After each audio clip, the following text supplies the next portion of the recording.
Bonjour madame, je vais vous exposer entre guillemets mon problème à toi et à tes abonnés. J'ai toujours été rejetée parce que je suis chubby, pas fraîche et pas belle. Entre parenthèses, mais un peu mignonne. Je me rappelle au collège, quand les gars faisaient des listes des filles les plus belles à la moins belle, j'étais souvent avant-dernière. Bref. Du coup, maintenant, j'ai 21 ans, je suis bloquée à l'idée qu'un jour, quelqu'un puisse s'intéresser à moi. Limite, ça me dégoûte d'imaginer quelqu'un avec moi. Là, actuellement, je suis au Canada pour les études, ça fait 1 an. On m'a déjà abordé plusieurs fois, mais à chaque fois, je me dis que le gars est forcément désespéré. Donc, c'est pour ça qu'il aborde une -15 comme moi. Comme ça, il se dit qu'il a plus de chance avec une personne comme moi. Après des années de lycée catastrophique avec des moqueries tous les jours de la part des élèves du lycée, entre parenthèses, toujours à dire que j'étais moche et tébé, encore entre parenthèses parce que je restais seule et bizarre selon eux. Je suis devenue réellement bizarre. Je ressens plus aucune compassion pour personne, aucune émotion, sauf la colère. Je suis devenue vide. J'arrive plus à être joyeuse.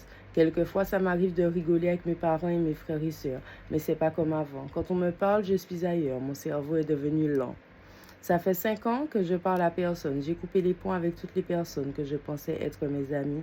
Les gens me prenaient pour une imbécile. Maintenant, je n'arrive pas à garder de lien social avec les gens. Petite parenthèse, il y a 1 an, quelque chose de grave est arrivé à mon papa. Je n'ai eu aucune émotion, alors que je suis super proche de lui et qu'avant j'étais très sensible, toujours à fleur de peau, etc. Là, j'ai rien ressenti.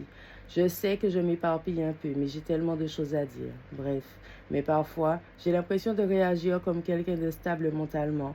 Parfois, je me demande si je suis schizophrène. Entre parenthèses, vous me direz, va voir un psychologue ou un psychiatre.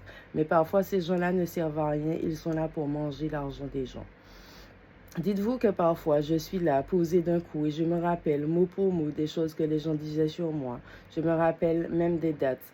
Entre parenthèses, une personne normale ne se serait peut-être jamais souvenue de la date des trucs bêtes qui se sont passés il y a presque 10 ans. 10 ans, pardon.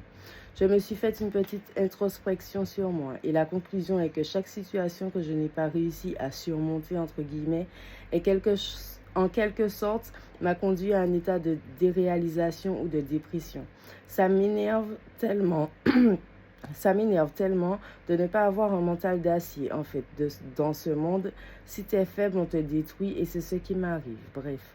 Ma question maintenant, c'est comment s'en sortir sans passer par des professionnels de santé.